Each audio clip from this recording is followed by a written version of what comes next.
Right now, in a museum in Boston, 4 frames hang empty on the walls, exactly where 4 paintings used to be. Nobody has touched them in over 3 decades, because the crime that emptied them has never been solved, and the museum refuses to let you forget it. You'd expect the answer to be simple: 2 thieves, a getaway car, a buyer overseas. But the real story is stranger, and it starts at 1:24 in the morning on March 18th, 1990. 2 men dressed as police officers rang the side entrance of the Isabella Stewart Gardner Museum, claiming to respond to a disturbance call. The guard believed them and buzzed them in. Within minutes, both guards were handcuffed in the basement, and the museum belonged to 2 strangers for 81 minutes, shorter than most movies. In that window, the men sliced paintings out of their frames and carried out 13 works of art. A Vermeer, one of only 34 ever confirmed to exist. 3 Rembrandts, including the only seascape he ever painted. Value today, roughly $500 million. The largest property theft in history, and not one piece has resurfaced. Here's what should bother you. The thieves had 90 minutes alone with one of the finest art collections on Earth. So why didn't they take the most valuable piece in the building? Titian's The Rape of Europa hung 1 floor above everything they stole, and many historians consider it worth more than the entire whole combined. The thieves walked past it, twice, and left it exactly where it was. That decision tells you something the FBI still argues about. No professional crew working off a client's list leaves the most valuable painting untouched.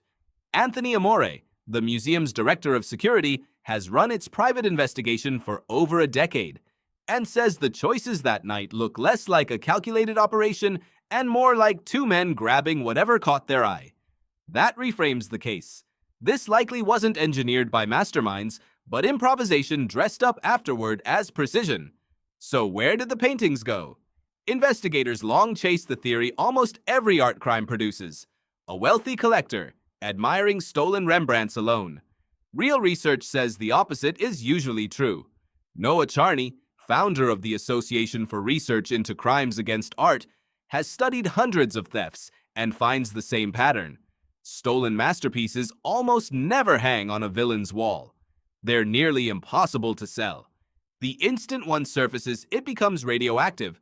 So instead of trophies, the paintings likely became liabilities, passed hand to hand through people who had no idea what they held. In 2013, the FBI said it had identified the organization responsible, a network across New England and the Mid-Atlantic.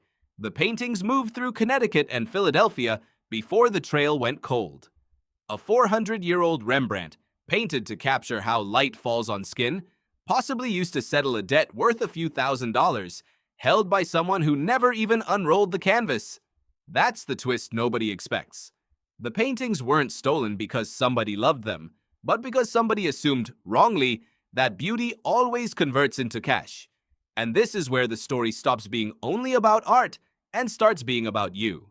Isabella Stewart Gardner, who built this museum, left an unusual instruction in her will. Every object had to stay exactly where she placed it, or the entire collection would be sold off. So when the art vanished, the museum had no choice. It hung the empty frames back up and left them there. Why would anyone deliberately keep staring at what they've lost? In the 1920s, psychologist Bluma Zygarnik noticed something strange while watching waiters in a Vienna cafe.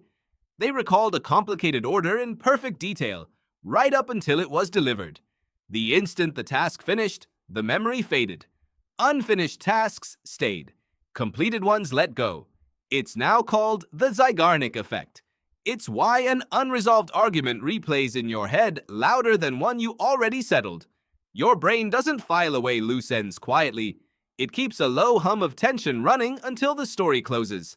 That's why this robbery still pulls more attention than crimes worth far more money. A solved case becomes a memory, then nothing.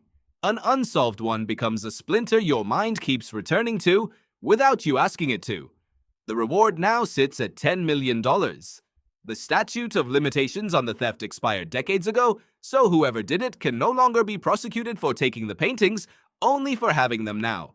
Which leaves you with the real question: how many things in your life are you still turning over precisely because they were never closed? Not because they mattered more, Because your brain was never given permission to stop. Somewhere in Boston, 4 frames still hang empty, holding open a gap that 35 years and $500 million haven't closed.